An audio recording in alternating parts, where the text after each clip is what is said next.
father's name is Wong Ahong. He is 77 years old this year. He was born in Singapore in 1938. He lived through the Japanese occupation, British rule, and Singapore's independence.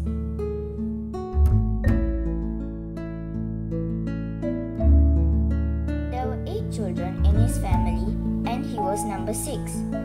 His older sister was given away because his father could not afford to take care of so many children.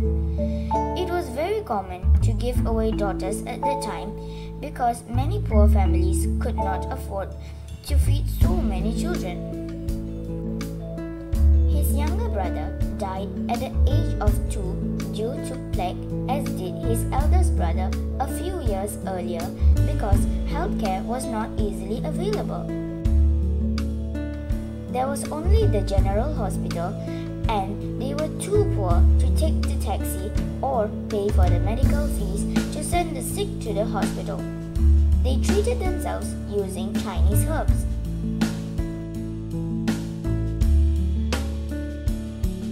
He could not go to school because his family could not afford to send him there, and he was not sure what education could do for him. School fees was $3 a month, which was a lot of money as it could be used to buy a lot of rice.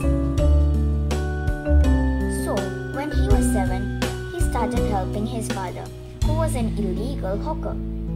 His father worked as an illegal hawker because there were few jobs available.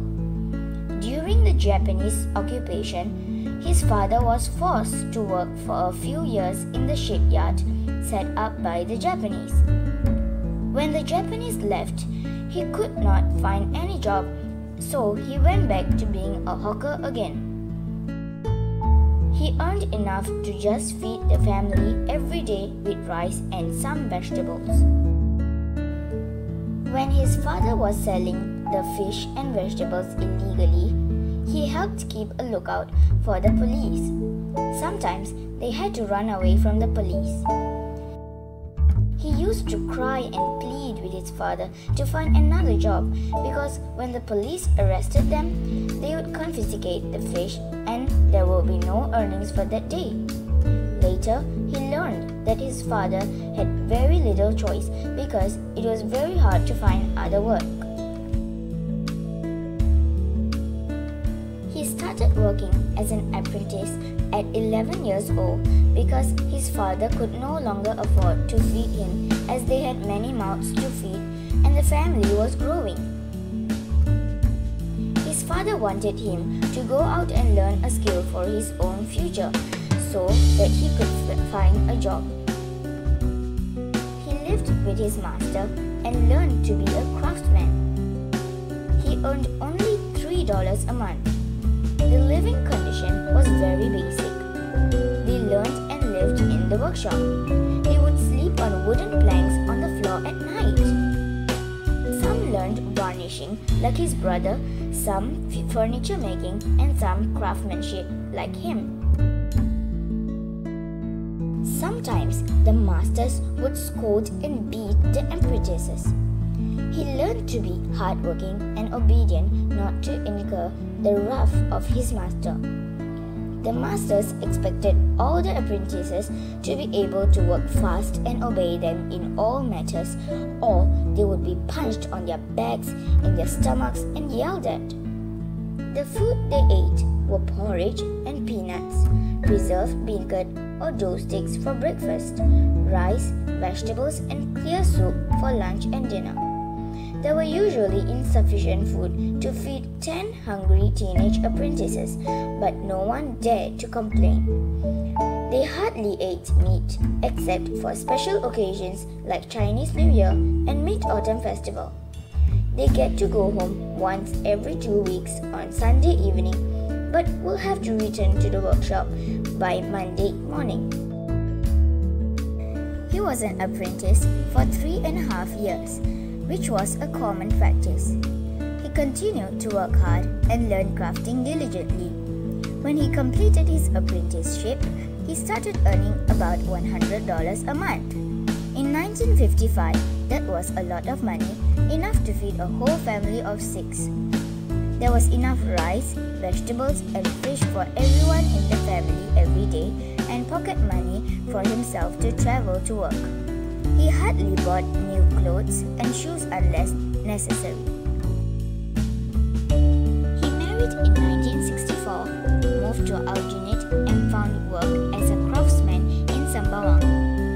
He was earning about $300 a month, and more if he worked overtime.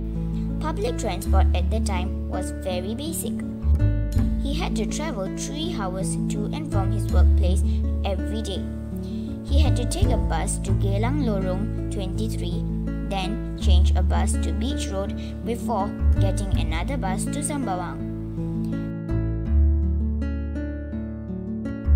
When he was very young, he learned some Chinese on his own by reading newspapers, listening to the news, and other programs on the radio. Now, he can speak and write in Chinese very well. He is glad that he is not illiterate. He is also happy that he can learn about ancient Chinese history and current affairs because he can read.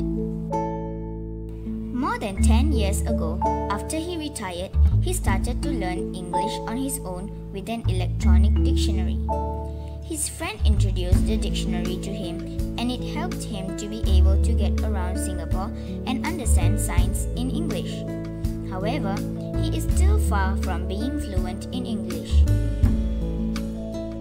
A couple of years back, he went to a computer class run by the community center. Now, he can also use the computer and tablet to read news and keep himself up to date on current affairs as well as read the Bible. He hopes to continue upgrading himself and learning new things. He did not forget to give back to the society even though he was not well-to-do. He donated to some charities and free hospitals because he felt that he had benefited from the society and government. He makes regular donations to NKF. He thinks it is good to help the patients and encourage the staff. He would also donate the money he received from the government to the needy.